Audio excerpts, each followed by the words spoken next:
I'm just going to follow up basically with what the two previous speakers talked about. They didn't articulate it, but it's a concept. And it's something that we live with all the time.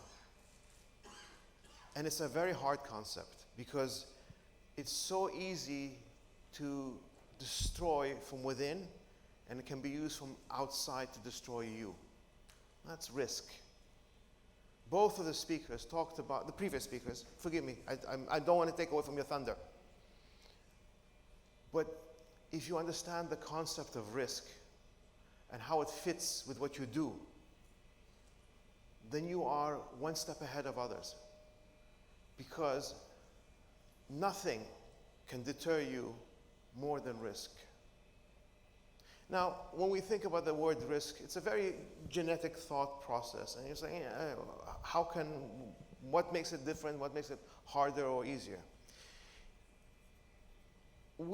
From the moment we wake up, we're taking a risk. Every action we take a part of it is risky. Every action. If I go to the left or if I go to the right, something could happen. There's a calculated risk. And in business, you have people who will actually articulate this for you. They're called actuaries, I believe in insurance. If you are in business, you have business risk managers who will calculate that aspect of it for you. But all of this is put aside. There's one risk that is so intrinsic. It's here. It's in our stomach. And it hurts. Oh my God, when that risk hits you, it hurts. But to be able to do what the previous two speakers talked about, which is to overcome that risk, this is what makes you a success. Because if you don't do that, well, you'll be a normal person. There's nothing wrong with that. We always talk about, if I mention the name, I don't know, Fawzi Ahmed. Have you heard of him? All right. Well, let's not be what you call it racist in this. Have you heard of, I don't know, Ganesh Murthy? No? All right, one more. Martin Smith. Have you heard of him? Okay, am I too gender biased? Okay, let's shift over there. Have you heard of Rosalind Abercrombie? The reason you haven't heard of those people is because they don't exist, and if they did exist, have not taken the risk to cause people to think about them. Every person we think about that is success in our head, do you know how hard it must have been for a person like Elon Musk or Branson to do and start off what they did? Do you understand how hard it is when everyone is telling you internally from within your organization or within your family or within your friends, what are you doing? Are you mad? Do you know how hard it is when you're trying to overcome them because they can't see what you see? And you have to believe in yourself. That's the hard part. Because I'll give you a little story to get you to understand the understanding of the pressure you have when you're trying to do something and nobody believes in you. In a more simplistic way. Now, imagine you're in a boat and the boat is in the water and you don't have water, but you're in the sea. Water. It's water all around you. And the first day, you say, no, I'm not going to drink from that water because it'll kill me. The second day, you say, I'm not going to drink from that water, it'll kill me. By the fifth day, you're desperate. You think, no, I'll take a small little sip. It won't kill me so much. And then that water touches your mouth, and then you start getting greedy because, finally getting water. But that's salt water, and it does kill you. This is what it's like to be when you're with people who don't believe in what you're doing. The first day you can say, no, they're wrong, I'm right.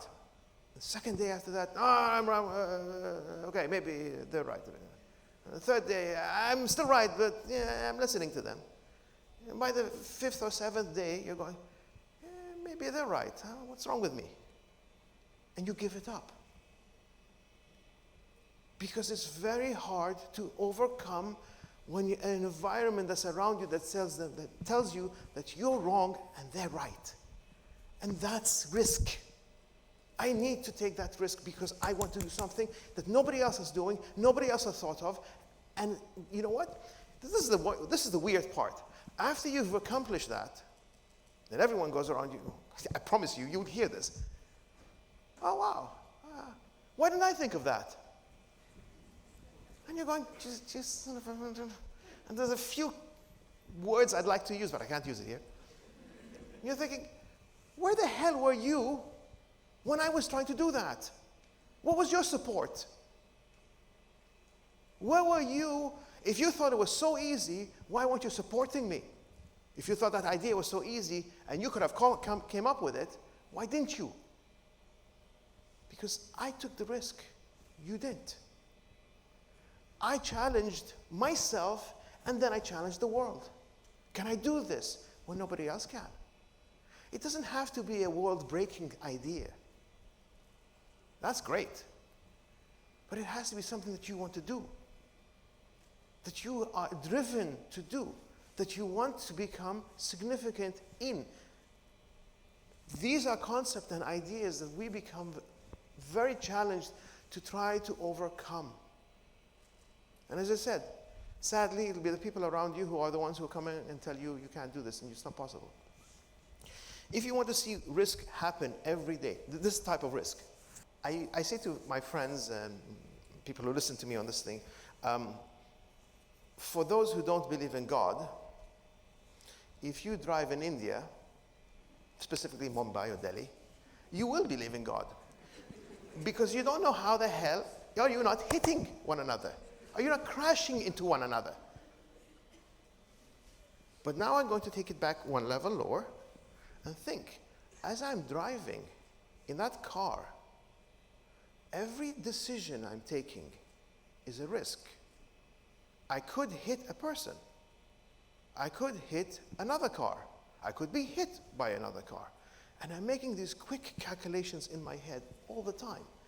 But this is the risk. It's a risk I'm taking constantly.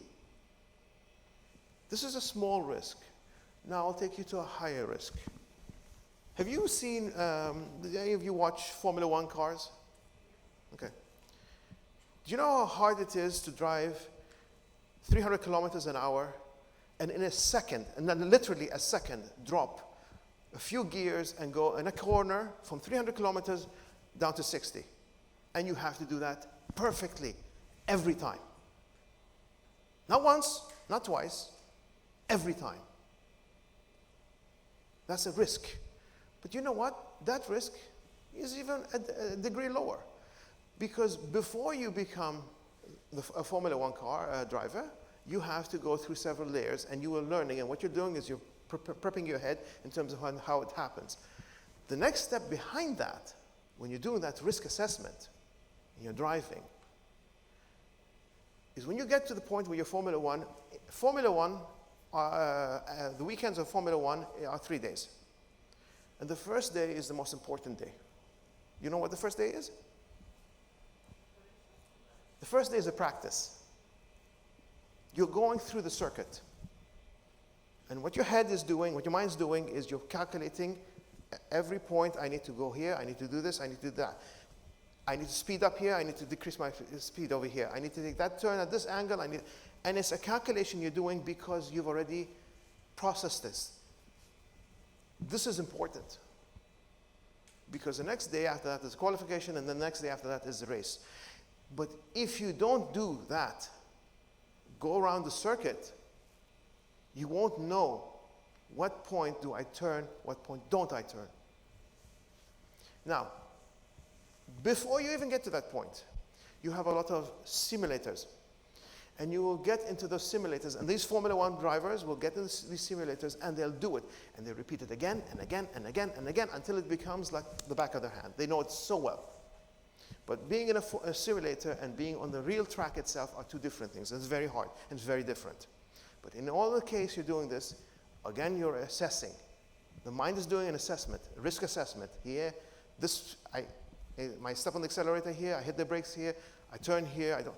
This is a risk assessment that they're doing all the time. And when it comes to the time of the race, when they play, when they drive their car, and at speeds that you're thinking, hell, I don't want to drive on a straight line fast, let alone a turn. They're already assessing that. So they've actually reduced their risk a lot. Now I'm going to tell you a group even more riskier, who take a bigger risk than they do, in a sport that's even more dangerous and deadly. And you know what? People still do it. When you have a track, the gravel doesn't move, the buildings don't move, and the hoardings don't move. So you constantly know what to expect. Now you take this sport, which is even more dangerous, and the risk assessment is happening instantaneously because the environment changes in you instantly. And that sport is Formula One on speedboats. The reason I say that is because you can't control the waves. You can't control the water.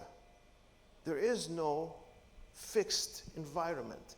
That environment is changing instantaneously.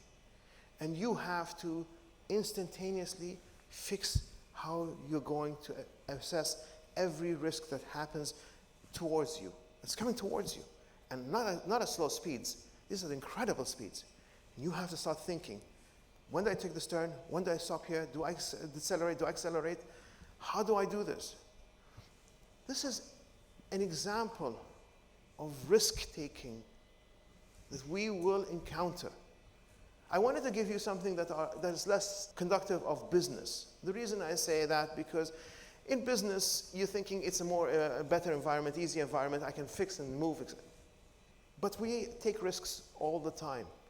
And it's only by understanding the importance of these risks can we understand how to apply them in our lives. Do I want to be the Elon Musk of the future? If I do, then the risk assessment and risk profile I'm taking has to be that much more greater. If I want to be a successful husband, a successful wife, a spouse, what risks do I need to assess? If I want to be a successful businessman, businesswoman, what risks do I need to assess? These are risks that are happening all the time. But you know what? We do this subconsciously. When you are conscious about it, you then take your game a step further and a level higher. Oh, and by the way, on a lighter note, or if you want to call it lighter note, if you feel like being risky today, and I'm telling this to the men, go to your wives and tell your respective wives, my God, you're looking fat today. Find out how risky that is. I would assure you, don't eat something unless she eats from it. Don't drink unless she drinks from it. And don't go to sleep unless you have one eye open. It's a joke. It's a point of merriment that I'm bringing up to you because even in small little things, we're taking risks. But risks is something that's a friend if you know how to utilize it. Risk is something that will drive you to do better. Risk will bring people on board because once they can assess the risk and see what you're talking about, they will be the ones who help move this thing forward.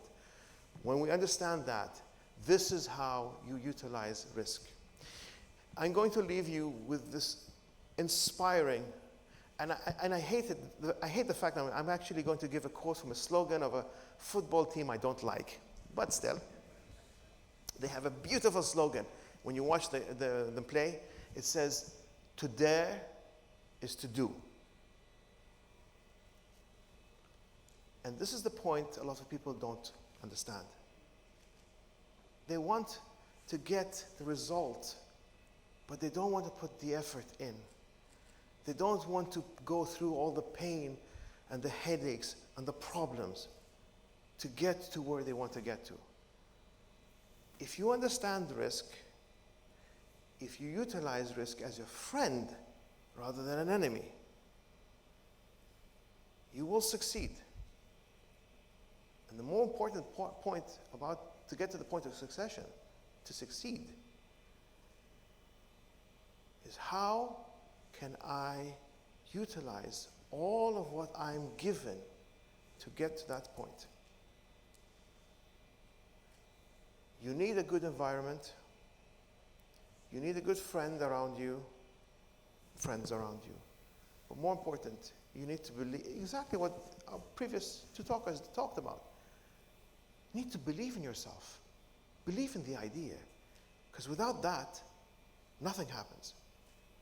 It starts and ends with you.